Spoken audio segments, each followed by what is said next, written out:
and as we continue to have each other's backs as we steel ourselves for the challenges ahead.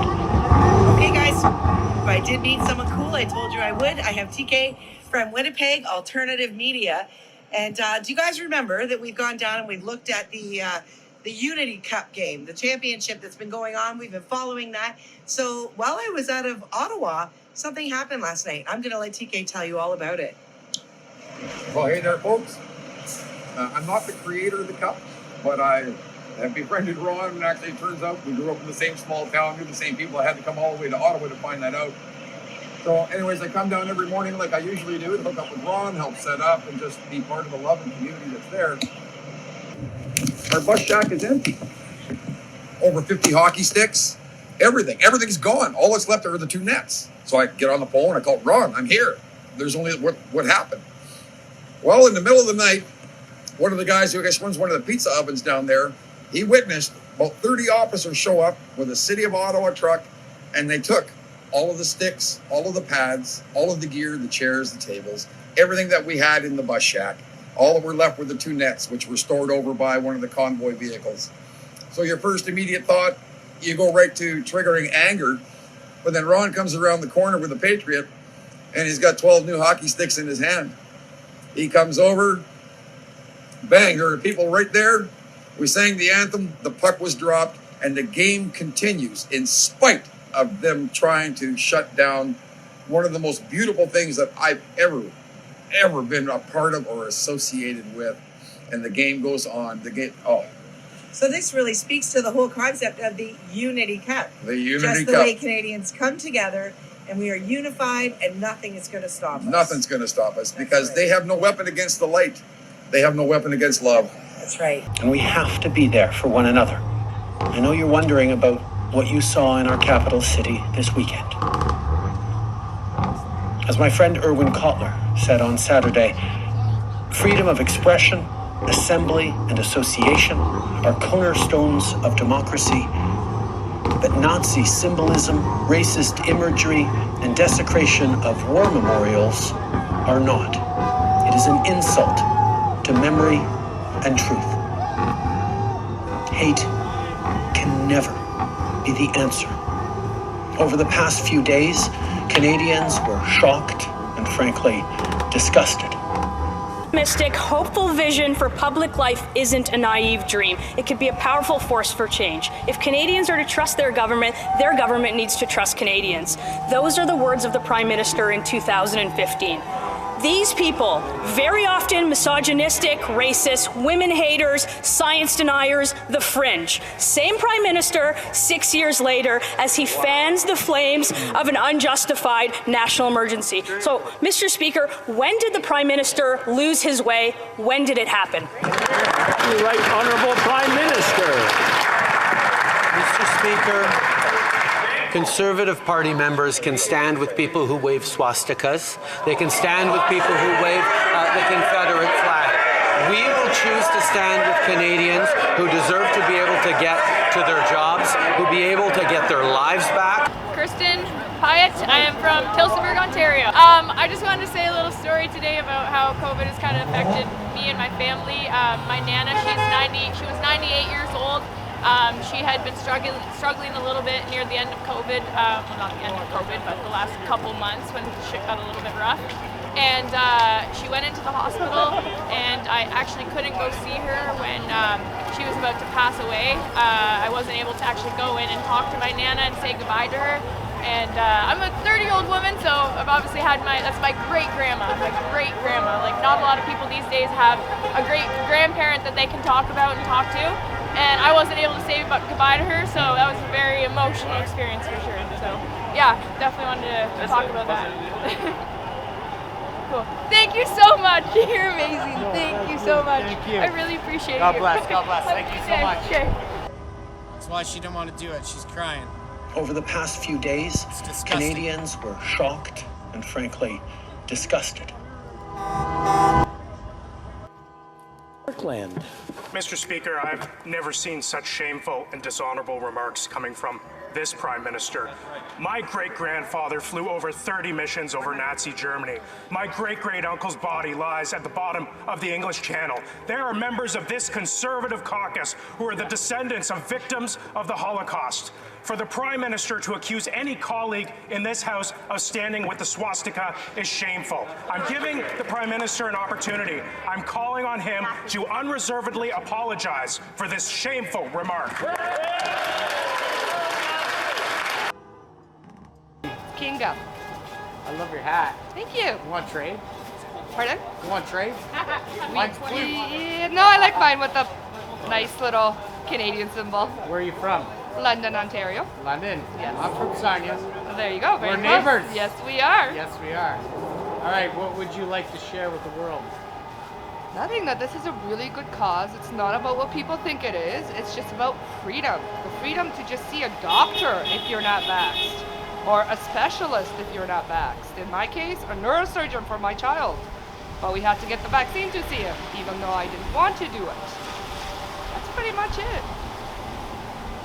So elaborate on that a little bit more. So your son needed to see a Neurosurgeon. and they wouldn't see you. Well, one of them did. We actually ended up seeing one, and she won, but then 4 came in. And said the next specialist, the next neurosurgeon, you actually have to have the vaccine or else we can't make you the appointment. 90% people are vaccinated, but by choice, no, because we didn't have a choice. Yeah, that drives me crazy when people talk about majority and minority. That's right. Because many minority were coerced into the majority. They were coerced. And same with That's my opinion. and my 18-year-old. Am I right? Yeah. Am I wrong? He had to get it because he had to go to university. Yeah. Unreal. That is. Wow. Thank you for being No brave. problem. Thank you for being here. It's so nice. The Right Honourable Prime Minister. Mr. Speaker, Canadians deserve their freedoms back. Mr. Speaker, these illegal blockades that have continued to interfere with people's livelihoods, to interfere with people's daily lives, have to interrupt the Honourable Prime Minister, so ask everyone to calm down so we can hear the answer. The Right Honourable Prime Minister. Mr. Speaker, the measures put forward in this Emergencies Act are proportional, are responsible, and quite frankly, are completely folded within the Charter of Rights and Freedoms. The steps that we are taking are important and measured to restore order and freedoms to Canadians in this country. That is exactly what we are doing. Well, member for Sturgeon River, Parkland. Mr. Speaker, the lack of an apology from that Prime Minister speaks volumes. I have given this Prime Minister an opportunity to retract a shameful remark where he would accuse any honourable member of this House to stand with a swastika. As I said before, we have colleagues who are the descendants of victims of the Holocaust. I'm giving the Prime Minister one more chance. Will he apologize to all members of this House? That's the Right Honourable Prime Minister. Mr. Speaker, even as the members of the Conservative Party are calling to us to take more action over the past 2 weeks on this, they continued to stand with and encourage these illegal blockades. Mr. Speaker, Canadians are watching carefully and see exactly where the Conservative politicians who've stood with those blockades are standing. We will stand on the side of Canadians who deserve their lives back, who deserve their livelihoods back. Member for Sturgeon River, Parkland. My apologies, Mr. Speaker. I didn't write these out. But the fact is, I don't know how any member of the government caucus can stand by this Prime Minister when he accuses honourable members of this House of standing with a swastika. I'm calling on all members of the Liberal caucus to denounce the Prime Minister. I have given him 2 chances to apologize. He has refused to apologize. Mr. Prime Minister, apologize.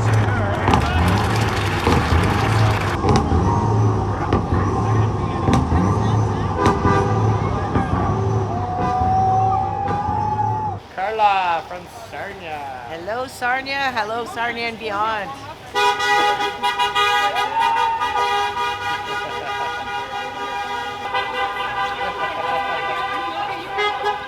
this great? I love the horns. I love the horns. I just love it all. I love all the people. I mean, look at this. These are Canadians being Canadians. Like, isn't this great?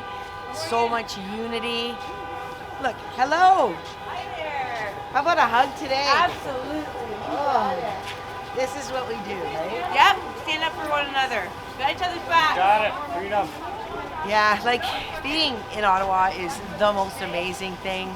It's amazing. I mean, it is though. It's so amazing.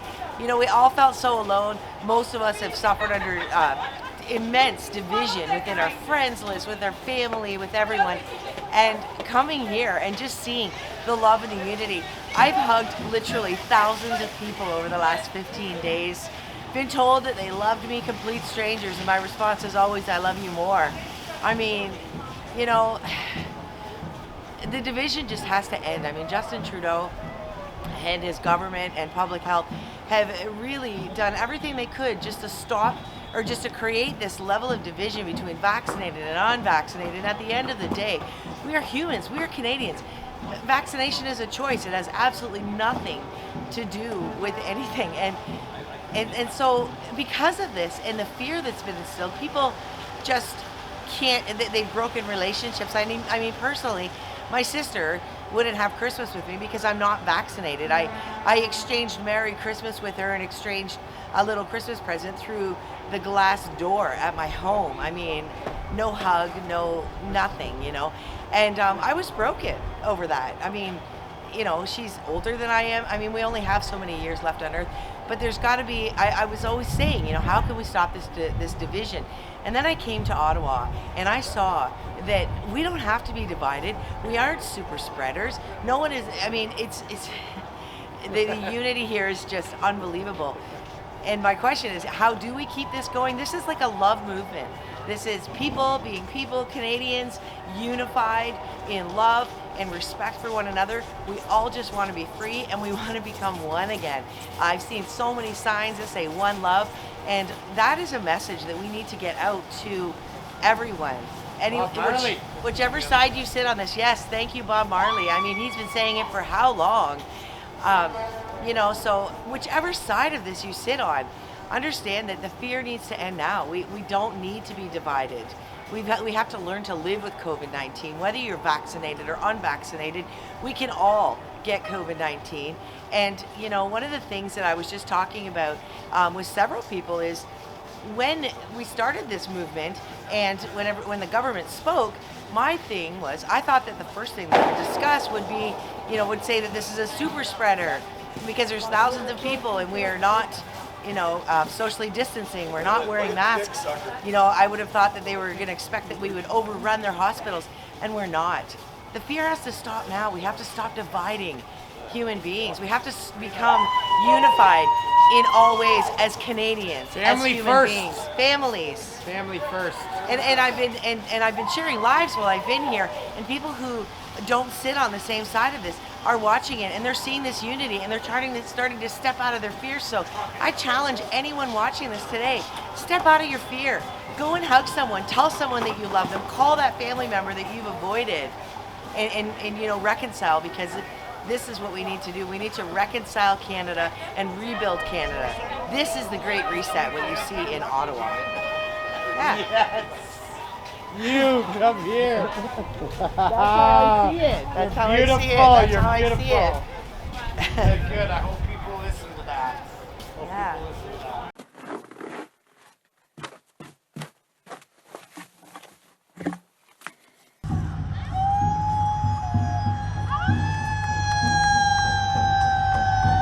I want to be very clear.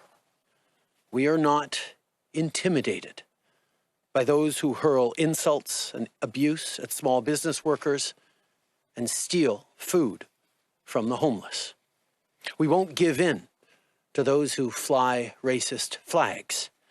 We won't cave to those who engage in vandalism or dishonor the memory of our veterans.